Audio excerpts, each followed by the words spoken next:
आप देख रहे हैं हेडलाइंस 24। में हूं आपके साथ शहाना खान। सबसे पहले आज की हेडलाइंस। गलवान संघर्ष पर सेना ने कहा, याद रहेगा गलवान का बलिदान। सोनिया ने दी सरकार को नसीहत।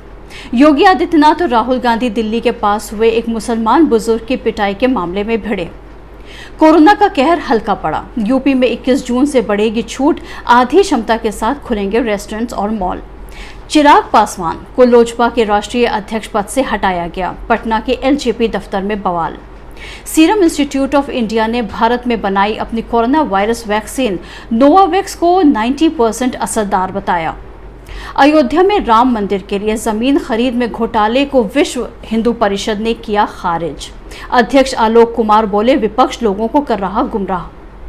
नेटो नेताओं की ब्रसेल्स में हुई बैठक में चीन के सैन्य खतरों को लेकर के चेताया गया। चीन के व्यवहार को चुनौती कहा गया। और सऊदी अरब का ऐतिहासिक फैसला, महिलाओं को बगैर महरम हज पर जाने की दी गई अनुमति। आइए देखते हैं कुछ खास खबरें। आज गलवान संघर्ष की पहली बरसी है। गलवान संघर्ष की पहली बरसी पर भारतीय सेना ने कहा कि सबसे दुर्गम ऊंचाई वाले इलाके में लड़ते हुए जान देने वाले सैनिकों का सर्वोच्च बलिदान देश की यादों में अनंत काल तक बना रहेगा। गलवान संघर्ष का 1 साल पूरा होने के मौके पर सेना ने उन सैनिकों को याद किया जिनकी संघर्ष में मौत हो गई थी। भारतीय सेना ने ट्विटर पर जानकारी दी। सेना प्रमुख जनरल एम नरवणे और भारतीय सेना के सभी रैंक ने उन बहादुरों को श्रद्धांजलि दी जिन्होंने लद्दाख की गलवान घाटी में देश की क्षेत्रीय अखंडता और संप्रभुता की रक्षा करते हुए सर्वोच्च बलिदान दिया। लेह स्थित 14वीं कोर में भी गलवान में मारे गए सैनिकों को याद किया गया। कांग्रेस अध्यक्ष सोनिया गांधी ने भी मारे गए सैनिकों को याद किया।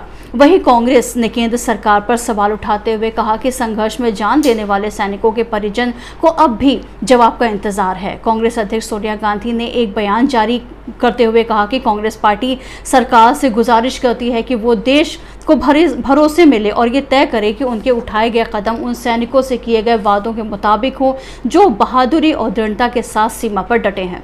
वहीं कांग्रेस ने कहा कि 20 शहीद जवानों के परिवार को अब भी जवाब का इंतजार है। यूपी में कोरोना का कहर हल्का पड़ता नजर आ रहा है। यूपी में 21 जून से छूट बढ़ने के संकेत हैं। इसमें रेस्टोरेंट, मॉल आधी क्षमता के साथ खुलेंगे। उत्तर प्रदेश में कोरोना केसों की संख्या में आ रही लगातार कमी के मद्देनजर अगले 21 जून से कोरोना कर्फ्यू में भी छूट दी जाएगी। रात में कोरोना कर्फ्यू रात 9 बजे से अगले दिन सुबह 7 बजे तक होगा। इसके साथ ही कोविड प्रोटोकॉल के तहत रेस्टोरेंट व मॉल को 50% क्षमता के साथ खोला जा सकेगा। इसी तरह पार्क, स्ट्रीट फूड वगैरह चलाने की भी इजाजत दी जाएगी। इन जगहों पर कोविड हेल्प डेस्क कायम करना जरूरी होगा। नई व्यवस्था के बारे में विस्तार से गाइडलाइंस जारी की जाएगी। गौरतलब है कि यूपी में कोरोना के नए मामलों की संख्या लगातार कम होते हुए 3 अंकों तक पहुंच गई है।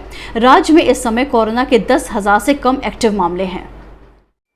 ब्रसेल्स में नेटो नेताओं की बैठक में चीन को खतरा बताए जाने के बाद चीन ने नेटो ने उसे बदनाम करने का आरोप लगाया है। नेटो नेताओं ने चीन को एक व्यवस्थागत चुनौती बताया है। नेटो ने कहा है कि चीन का परमाणु हथियार बढ़ाने समेत सभी काम नियम आधारित अंतर्राष्ट्रीय व्यवस्था के लिए खतरा है। यह पहली बार था जब नेटो ने चीन को अपने एजेंडे के केंद्र में रखा था।